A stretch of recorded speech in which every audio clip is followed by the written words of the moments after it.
Gönül eğleyecek yere gideyim, yere gideyim. Gönül eğleyecek yere gideyim, yere gideyim.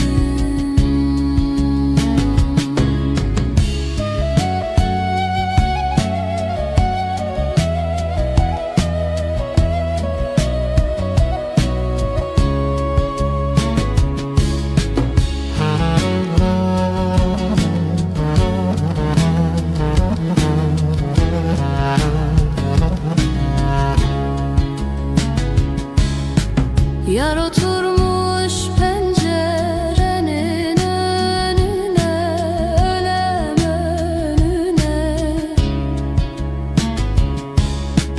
Kurban olam zülfü'nün teline, lele teline.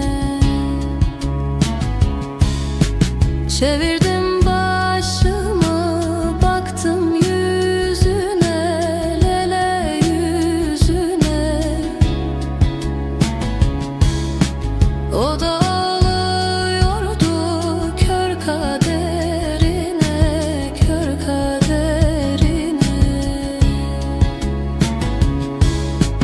Yar da ağlıyordu kör kaderine, kör kaderine.